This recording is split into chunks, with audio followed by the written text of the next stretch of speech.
Hello दोस्तों, तो कैसे हैं आप सब। स्वागत है मेरे हिंदी शॉर्ट हैंड डिक्टेशन में 150 शब्द प्रति मिनट के स्पीड से। स्टार्ट। उपाध्यक्ष महोदय, मैं समझता हूं कि अब तक इस वैदेशिक नीति पर न केवल इस ओर के सदस्यों ने ही बल्कि दूसरी ओर के सदस्यों ने भी प्रधानमंत्री जी को धन्यवाद दिया है। इसीलिए मैं अपनी तरफ से धन्यवाद देकर उनका बोझ बढ़ाना नहीं चाहता। इसमें कोई संदेह नहीं कि इस सदन के सभी सदस्य, चाहे वे किसी भी पार्टी से संबंध रखते हो, इस बात से पूरे सहमत हैं कि हमारी वैदेशिक नीति ने संसार में हमारा सिर ऊंचा उठा दिया है। हमने पंचशील के सिद्धांत को संसार के सामने रखा है। यदि हम उसके आधारभूत सिद्धांत पर दृष्टिपात करें तो हमको पता चलता है कि हमने संसार में एक जो सबसे बड़ा काम किया है वह यह है कि हमने तनाव को कम करने का प्रयत्न किया है। जिस समय हमने नई नई स्वतंत्रता प्राप्त की तो हमारे सामने बहुत से प्रश्न थे। उनके साथ ही हमारे दो बड़े गुट थे जो कि एटम बम और दूसरे बम के लिए हुए हमको चुनौती दे रहे थे कि अगर हमने उनमें से किसी एक गुट में सम्मिलित नहीं हुए तो हमको बड़ी कठिनाई होगी। उस समय भी हमारे प्रधानमंत्री ने हमारे देश की वैदेशिक नीति को इसी स्तर पर रखा जिसके कारण आज हम संसार में अपना सिर ऊंचा उठा सकते हैं। हमने जो संसार के सामने पंचशील के सिद्धांत को रखा उसका सबसे बड़ा फल यह हुआ कि एक सम्मेलन हुआ जिसकी ओर मैं आपका ध्यान दिलाना चाहता हूँ। इस सम्मेलन में बड़े उत्साह के साथ संसार के 29 राष्ट्रों ने, जो कि एशिया के और अफ्रीका से संबंध रखते थे, यह घोषणा की कि हम संसार में तनाव कम करना चाहते हैं और साथ ही हम यह चाहते हैं कि संसार में जो विभिन्न सामाजिक और आर्थिक नीतियां हैं वे साथ साथ चल सके। हमारी वैदेशिक नीति में जो सबसे महत्वपूर्ण चीज़ है वह है सह-अस्तित्व की भावना। उसी भावना के फल स्वरूप हम देखते हैं कि आज कोरिया का युद्ध नहीं हुआ जो कि एक तीसरे विश्व युद्ध के रूप में परिवर्तित हो सकता है।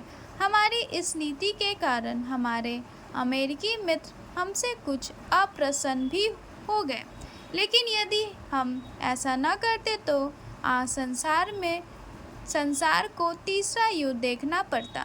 मैं बहुत ज़्यादा समय नहीं लूँगा, थोड़ा ही लूँगा।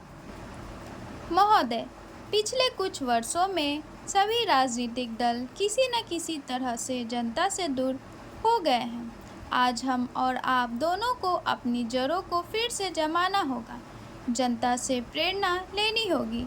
हमें जनता की आकांक्षाओं, उसकी मांगों और उसकी आवश्यकताओं के अनुसार चलना होगा। अपने देश के विशाल आकार के कारण यह बहुत बड़ा काम है, लेकिन उस आदमी के लिए कुछ भी असंभव नहीं जिसने कुछ करने के लिए कमर कस ली हो। कुछ देशों में लोग चढ़ने के लिए पहाड़ों की ऊंची ऊंची चोटियों की तलाश में रहते हैं ताकि उनके मन और काम की चुनौतियों का समाधान हो सके। कुछ दूसरे छोटी छोटी नावों में सागरों और महासागरों को पार करने के लिए निकल पड़ते हैं। ये सब असाधारण उद्यम है, किंतु हमारी चुनौतियों तो हमारे दरवाजे पर ही दस्तक दे रही है। हमें ऊंचे ऊंचे पर्वतों पर या गहरे सागरों तक जाने की आवश्यकता नहीं। हमारे हर गांव में गरीबी है और घर घर में जात पात है। ये वे पर्वत हैं जिन पर हमें चढ़ना है और ये वे महासागर हैं जिन्हें हमें पार करना है। मुझे मालूम है कि हमें वह शक्ति है। मैं जानता हूँ कि हमें क्षमता है, केवल प्रश्न है करने का, और मैं आशा करता हूँ कि यह सम्मेलन उस दिशा में ले जाने वाला एक छोटा सा कदम होगा। आज़ादी के चंद्रमा पर पहुँचने के बाद किसी ने कहा था कि वह कदम रखने वाले के लिए छोटा सा कदम है, किंतु मानव जाति के लिए बहुत बड़ा कदम था। अतः मेरे विचार से आप कह सकते हैं कि आपके लिए यह छोटा कदम होगा, लेकिन यदि आप सफल हुए तो भारत के लिए यह महान कदम होगा। मैं आशा करती हूँ कि आप इसे ध्यान में रखेंगे और दूसरों में उत्साह पैदा कर सकेंगे, क्योंकि किसी भी तरह की उपलब्धि के रास्ते में सबसे बड़ी बाधाओं में से एक है हमारे बुद्धिजीवियों, हमारे पत्रकारों इत्यादि में व्याप्त अविश्वास या संदेह वृद्धि। इस बाधा को हटाना होगा, हमें अपने उत्साह को पुनः स्थापित करना होगा और उससे उत्पन्न होगा वह साहस, धैर्य और संकल्प शक्ति जो उन बहुत सी चीज़ों को प्राप्त करने के लिए आवश्यक है, जो हमें प्राप्त करनी ही चाहिए। जब कभी राजनीतिक जीवन और बौद्धिक जीवन में निकट का संबंध रहा तो दोनों को लाभ पहुंचा है। समाप्त।